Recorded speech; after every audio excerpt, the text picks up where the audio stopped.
Assalamualaikum warahmatullahi wabarakatuh. Perkenalkan nama saya Nabila Zahra Lubis, NPM 2121000039. Di sini saya akan menjelaskan soal dan jawaban pelajaran pengantar ilmu hukum dan tata hukum. Di sini saya akan membacakan soal nomor 1. 1. Apa yang Anda ketahui tentang hukum? Jelaskan.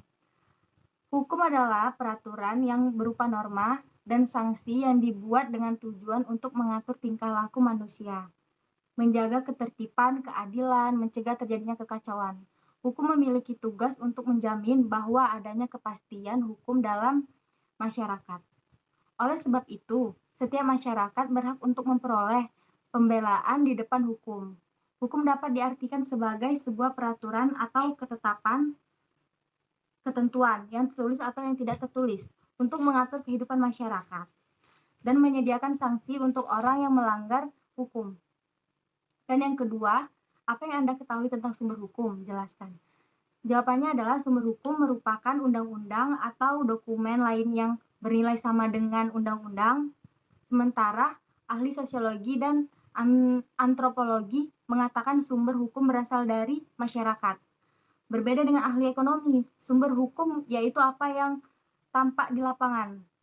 Sedangkan ahli agama menganggap sumber hukum adalah kitab-kitab suci. Bagi ahli filsuf, sumber hukum yakni segala ukuran yang digunakan untuk menentukan bahwa suatu hukum itu adil.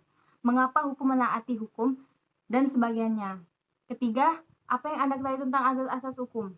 Jelaskan. Jawabannya adalah 1. Asas praduga tidak bersalah diartikan sebagai ketentuan yang menganggap seseorang yang menjalani proses pemidanaan tetap tidak bersalah sehingga dihormati hak-haknya sebagai warga negara sampai ada putusan pengadilan negeri yang menyatakan kesalahannya.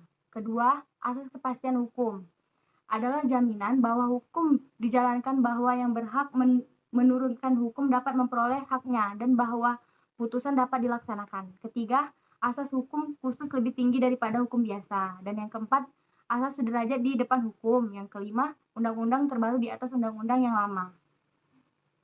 4. Apa yang Anda ketahui tentang sistem hukum? Hukum Indonesia, jelaskan. Jawabannya adalah sistem hukum Indonesia merupakan perpaduan beberapa sistem hukum. Sistem hukum Indonesia merupakan perpaduan dari hukum agama, hukum adat, dan hukum negara. Negara Eropa terutama. Belanda sebagai bangsa yang pernah menjajah Indonesia. Belanda berada di Indonesia sekitar 3,5 abad lamanya. Maka tidak heran apabila banyak peradaban mereka yang diwariskan termasuk sistem hukum. Sekian dari saya akhiri. Wassalamualaikum warahmatullahi wabarakatuh.